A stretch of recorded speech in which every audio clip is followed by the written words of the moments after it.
Je déteste la rentrée, Fabrice. Je sais pas vous, mais moi, franchement, les enfants qui reprennent le chemin de l'école, vous voyez, les parents qui posent des photos des enfants qui reprennent le chemin de l'école, les politiques bruxellois qui se bagarrent de nouveau dans la cour pour savoir qui peut jouer et qui doit rester sur le banc. Et puis à côté de ça, les humoristes, vous voyez, qui doivent recommencer à écrire des blagues sur ce sempiternel cirque, alors qu'on était bien, hein, nous, au bord de la piscine, à regarder nos glaçons fondre dans nos spritz. C'est reparti sur des belles et mêmes bases, hein, pour ma chronique du jeudi. Enfin, quand je dis ma chronique du jeudi, vous savez, c'est surtout une chronique que je dois écrire le mercredi. Hein. Pour ne pas oublier de le faire, je dois d'ailleurs toujours écrire une chronique dans mon agenda. Alors, écrire une chronique dans mon agenda, c'est un bon début, mais écrire une chronique sur quoi? Si ma vie privée, où j'observe fondre mes glaçons dans le spritz, n'est clairement pas une source d'inspiration suffisante, que dire du feuilleton politique de l'été en Belgique à une carte PMR frauduleusement utilisée par un président de parti qui menace ensuite physiquement un journaliste de l'RTBF. Moi je dis non, Fabrice, non, ce n'est pas sur ça que je rêvais d'écrire quand j'ai débuté ces chroniques.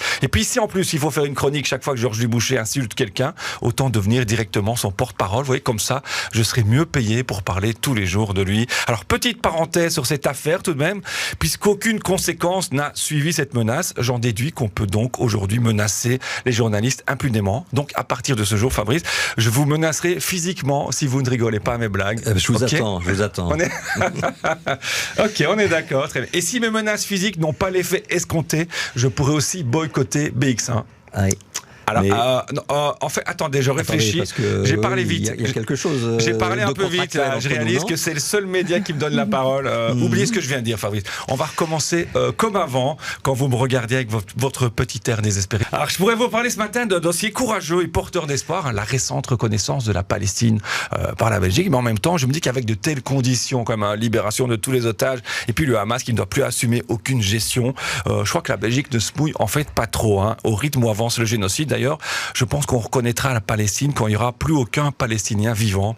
C'est un petit peu comme si on reconnaissait l'indépendance de la Flandre, mais seulement le jour où il n'y aura plus de SUV, où plus aucune pelouse ne sera tondue et où il n'y aura plus aucun rassemblement de néo-nazis. Alors, entre ma vie passionnante et la vie politique désespérante, j'ai quand même trouvé un sujet de rentrée qui mettra tout le monde d'accord, la météo. Je trouve qu'on a eu un bel été, hein, ni de gauche ni de droite, vous voyez, un été bien au centre, un été qui a ravi tant les woke que les boomers, un été avec bien sûr quelques inquiétants incendies et pics de chaleur, mais quand même avec des spritz et des glaçons, et pour le moment, je trouve que ça passe encore pas mal, pourvu que ça dure.